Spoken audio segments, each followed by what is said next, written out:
original ọmọ Olúwọlé ṣẹ̀rí àti mi sí àkọ́bí olé Olúwọlé lélẹ́yìn authentic ọmọ Olúwọlé rẹ̀ o ibi tó lọ́wọ́ lọ ní kọ́kọ́ fẹ́ jíbò mi mọ́mọ́ wọn tàbí ìṣòro àyàdáńkú ẹ bá mi sọ fún tó bá tẹ̀ láti jíbò mi ẹ bá mi sọ fún dáńkú pé mo sọ pé tàbí ìṣòro àyàpé tó bá jíbò mi alájí ìlú mú àdùnmọ́ ọmọ mo ti lọ bá yín lẹ́yìn mo ti lọ bẹ̀ yín mo ní kẹ́ jáwọ́ lápọ̀ tí ó yọ alájí ìlú mú àdùnmọ́ mo sọ fún ẹlẹ́ni tó bá jíbò mi forever àwọn alákọ̀ọ́lẹ̀ lu ìbò pẹ̀lú àwọn tó gbà ní ìjẹ́ ó pẹ̀lú àwọn tó jíbò làdó ìyẹn àgbáyé ó ti lọ dáńkú náà same thing mo sọ ẹ̀yin náà jẹ́ particular ní máa kún ọ̀nà ìbùsáfẹ́lẹ́ ìkọ́lẹ́ṣẹ́ 2023 don't try it if you hear my vote I will hold it against you forever.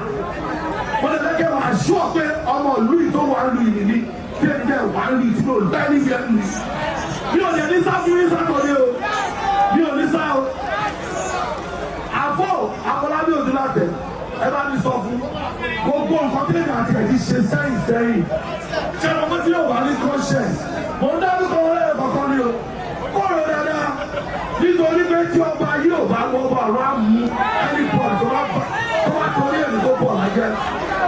Àrẹ́bà fò if you do it nígbà bá wọn jáde láti jẹ́ àpótí mi about the short election mi I will hold it against you forever. Alhaji Samson Dinapeloku, I have a lot of respect for you as well. I know that sumo bitọ ti fẹ́ jẹ́ àpótí mi. Adjọsọ fi high school ni o. Àríṣe làyíká mi o. Mo ń bẹ gbogbo yín sí. Ẹnà mo ti lọ bẹ̀ yín lẹ́yìn. Mo ti lọ bẹ̀ yín lẹ́yìn tẹ́lẹ̀. Wípé àpótí mi kẹ́ má súnmọ́. Ẹ fẹ́ ṣe Bọ́lá èyí jáde ilé ẹ̀. Bàbá yọ̀kọ̀ lè ní ìdímọ̀ jáde nínú ìjọba òní. Ẹ kó bẹ́ẹ̀ o, mo ń tọ́jú tẹlifíṣàn ni o, mi ò ṣe é o, ẹ tó bá wù kó gbọ́ ní sáyọ̀ sáà. Mo ní ráì láti dìbò, mo máa jáde láti dìbò, wọn ò bí ire láti stop. Ìsàlẹ̀ ìtajà ni wọ́n ti jáde dìbò. Ìgbà tó bá wù yìí ni ká wá ṣe. Tẹ́ ẹ bá ní tìjú, ẹ kó gbogbo ìjọba sí nìkan. Ẹ ní tìjú, ẹ bẹ̀rẹ̀ ọmọ kékeré. Ọmọ kan ṣe dìsẹ́bù tẹ̀tú pè mí. Àbẹ́rẹ́ ìkọ́lẹ̀ pè mí dìsẹ́bù. Àwọn ní wọn pè mí dìsẹ́bù. Ẹ wá sọ dìsẹ́bù ẹ̀ ń ṣòṣì káàkiri rẹ̀ ń sá kiri. Ẹ̀ ń gbọ̀ síbi ẹ̀ ń gbọ̀ sọ́run. Àwọn ọmọ kú nínú PDP. Ẹyin tó fi jọ. PDP. Ẹyin tó fi jọ. Ẹ bá dìbò yìí. Ẹgbẹ́ ní tì í. Wọ́n ẹgbẹ́ ní tì wọ́n ní kọ̀ọ̀kan tó lè ṣe.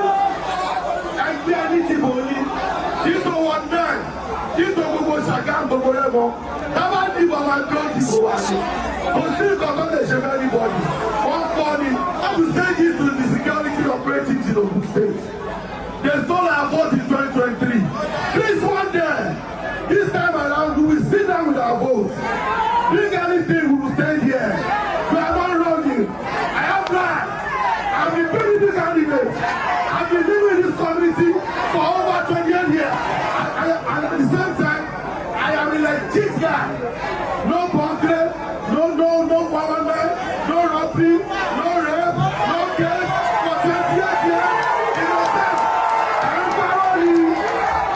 PDP, ẹ̀sọ́ fún wọn wọ́n parody. Eléyìí máa fi ṣàṣẹmọ́. Gbogbo tó bá dìbò, ọ̀rọ̀ mú yín fún mi. PDP,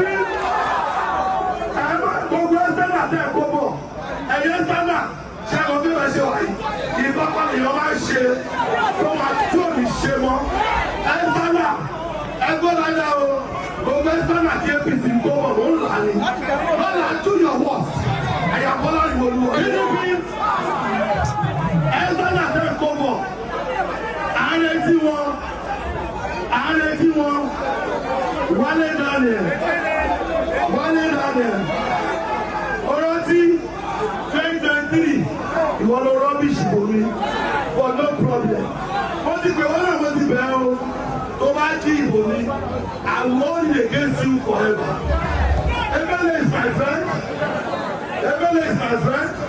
Mo ti gbọ́ oríṣiríṣi ó máa jí mo ṣàgà mo mọ̀ pé Ebele ò ní tà yẹn. Irọ́ ni Ebele ò ní wá bí because ṣẹ́ni.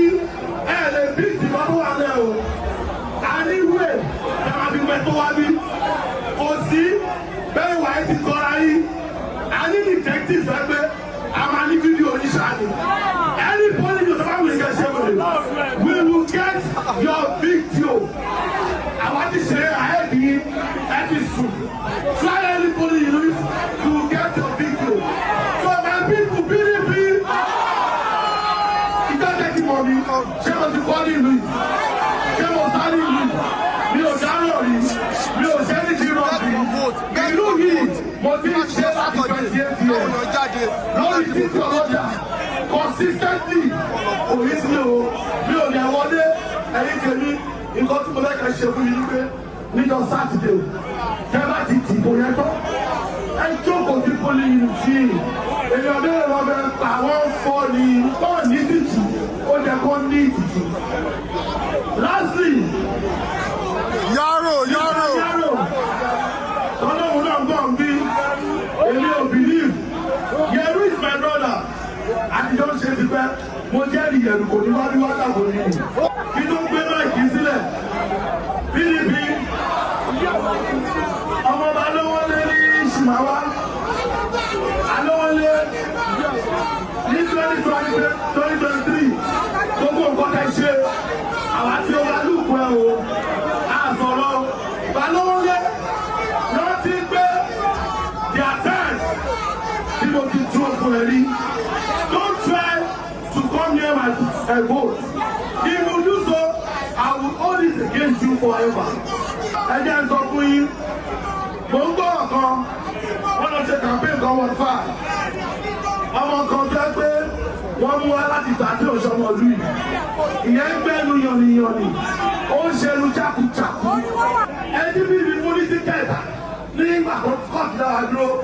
Wọ́n fún tíkẹ́ẹ̀tì àṣẹ́yìn kò sẹ́kọ̀ndì bàtà kò ní tìjú ni ó wá jẹnu jákujàku ó ní kò sí PDP ṣàgàmọ̀ is an idiot is a stupid guy Fabregas mo bá ní o Fabregas mo máa nù ẹ́ mọ́wọ́ ọ̀dọ́ ní Saturday èmi bọ́lá máa ń nù ẹ́ mọ́wọ́ ọ̀dọ́ tó bá yẹ pé Fabregas wọ́n bí ẹ́ lu ìyàrá tó jọmọ lu yìí ó ní máa sọ nǹkan tó ń sọ̀tà because àwọn náà wà dúró yìí nílùú yìí a ní property to worth 1 billion àwọn olórí kí ìlú bàjẹ́ ìwọ tó bá jọmọ ìlú tó ṣe sí ìlú tó lówó ìlú tó lọ ń kẹ sí ìlú ó ní kí ìlú bàjẹ́ náà so Fabregas sọ̀rọ̀ yẹn ju ẹnu ẹ lọ PDP tó ní àwọn ẹkú bẹ́sì ẹgbẹ́ wọn ní ọmọ PDP